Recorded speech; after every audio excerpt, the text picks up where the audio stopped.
പീഡനക്കേസിൽ ജയിലിൽ കഴിയുന്ന പാലക്കാട് നഗരസഭാ കൗൺസിലർ പ്രശോഭ് സി വത്സന് കൗൺസിലർ സ്ഥാനം നഷ്ടമാകും.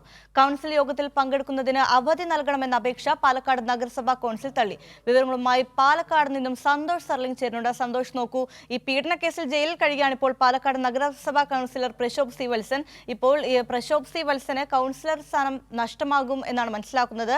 കൗൺസിൽ യോഗത്തിൽ പങ്കെടുക്കുന്നതിന് അവധി നൽകണമെന്ന അപേക്ഷ പാലക്കാട് നഗരസഭാ കൗൺസിൽ ഇപ്പോൾ തള്ളിയിരിക്കുകയാണല്ലോ. എന്തൊക്കെയാണ് കൂടുതൽ വിവരങ്ങൾ?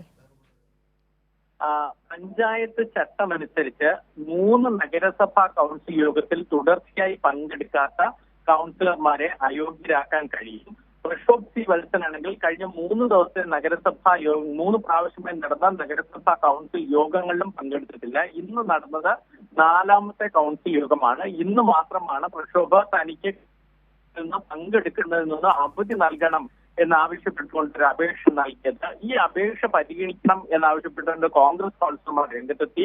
ഇതിനെതിരെ നഗരസഭ ഭരിക്കുന്ന BJP കൗൺസിലർമാരും പ്രതിപക്ഷത്തുള്ള സിറ്റിംഗ് കൗൺസിലർമാരും രംഗത്തെത്തി. കാരണം ഒരു ദളിത് സ്ത്രീ വിരുദ്ധൻ കൗൺസിൽ യോഗത്തിൽ ഇരിക്കുന്നത് കൗൺസിലെ നാണക്കേട് വരുത്തും, പാലക്കാട് നഗരസഭയ്ക്ക് നാണക്കേടാകുമെന്ന് കൗൺസിൽ അംഗങ്ങൾക്ക് അതിശക്തമായി വിമർശിക്കുകയും ചെയ്തു. വലിയ വാക്കേറ്റവും തർക്കവുമുണ്ട്. എന്തായാലും അവസാനം നഗരസഭാ കൗൺസിൽ യോഗ അപേക്ഷ പ്രക്ഷോഭിന്റെ അവധി അപേക്ഷ നിരസിച്ചിരിക്കുകയാണ്.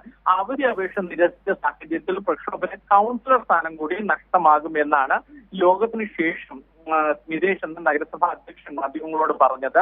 സ്വാഭാവികമായും ഇക്കാര്യം തെരഞ്ഞെടുപ്പ് കമ്മീഷനെ അറിയിക്കും. തെരഞ്ഞെടുപ്പ് കമ്മീഷൻ ഇക്കാര്യം അംഗീകരിച്ചുകൊണ്ട് ഈ നഗരസഭാ പാലക്കാട് നഗരസഭയുടെ കൗൺസിലർ സ്ഥാനത്ത് നിന്ന് പ്രക്ഷോഭന് പുറത്താക്കിക്കൊണ്ട് വിജ്ഞാപനം പുറത്തിറക്കും എന്നാണ് പ്രതീക്ഷിക്കപ്പെടുന്നത്. എന്തായാലും പ്രക്ഷോഭ് കേസിൽ വളരെ നിർണായകമായ ഒരു ഘട്ടത്തിലേക്കാണ് പാലക്കാട് നഗരസഭ കടക്കുന്നത്. ശരി, പീഡനക്കേസിൽ ജയിലിൽ കഴിയുന്ന പാലക്കാട് നഗരസഭാ കൗൺസിലർ പ്രശോഭ് സി വത്സന് കൗൺസിലർ സ്ഥാനം നഷ്ടമാകും. സന്തോഷ് സർലിംഗാണ് വിശദാംശങ്ങൾ നൽകിയത്.